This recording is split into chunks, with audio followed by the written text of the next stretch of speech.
Self-determination theories, intrinsic and extrinsic values. Is there any empirical evidence for the implications that SET assumes for the pursuit of intrinsic and extrinsic values? This study examines the consequences or correlates of the pursuit of extrinsic values at the expense of intrinsic values. Across two studies, they measured to which degree people pursue extrinsic values such as money and status or intrinsic values such as social relationships.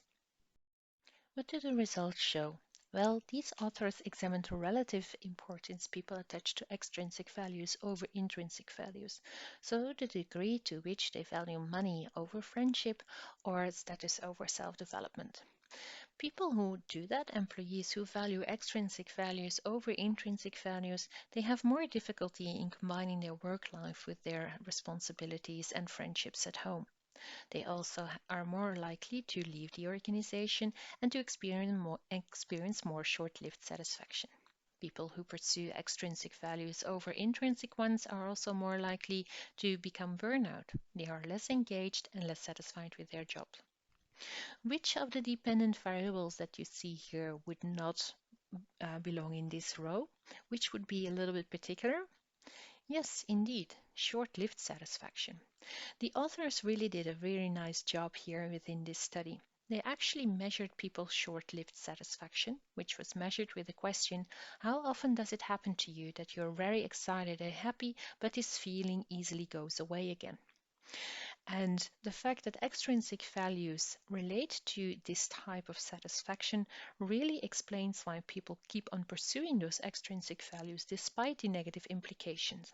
It seems a little bit that there is a hedonic treadmill. People who pursue extrinsic values, they might indeed become happy or satisfied for a while. But because this feeling easily goes away again, they need to pursue extrinsic values over and over again to increasingly larger amounts in order to feel happy again.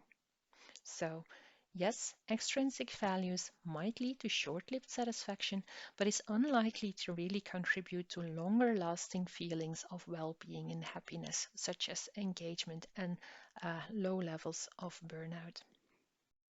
SET assumes that the pursuit of intrinsic values has more beneficial implications than the pursuit of extrinsic values. Would this also have implications for unemployed people?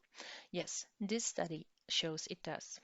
Within this study, we examined to which degree people really value having a job and going to work, to which degree they are committed to being employed, which can be considered as a quantity of valuing work. On the other hand, we examined the quality of their values for work in terms of the intrinsic and extrinsic values of SDT. Would they value work because it offers opportunities for development, or do they rather value work because it helps them in meeting financial goals?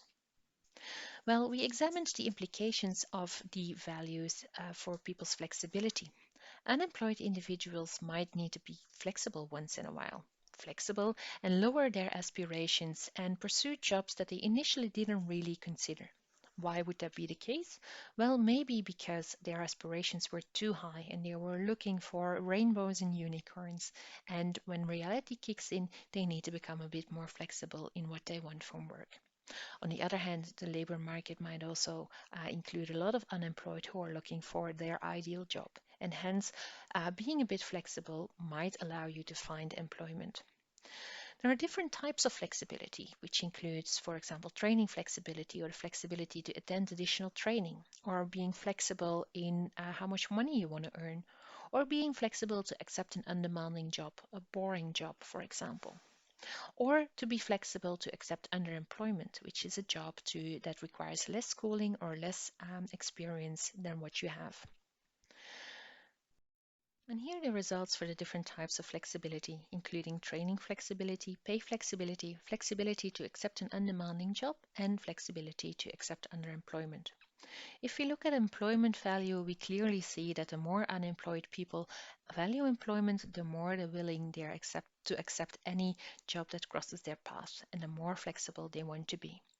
However, this might not be a good strategy in the long run because some types of flexibility might have unintended consequences.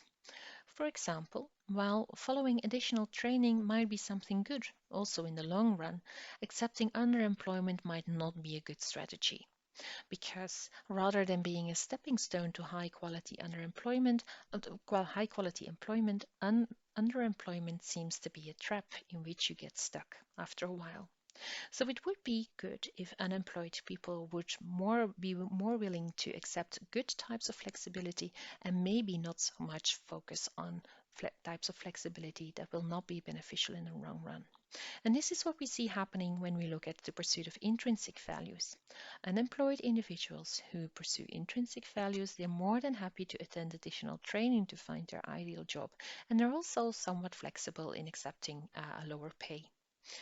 If we look at the results for extrinsic values, a completely different picture appears. First of all, people who pursue extrinsic values are less inclined to be flexible in whatever way we can consider. Moreover, they are unlikely to invest in flexibility that might be helpful in the long way, such as training flexibility. So yes, making a difference between intrinsic and extrinsic values really has implications for our understanding of how unemployed people might function.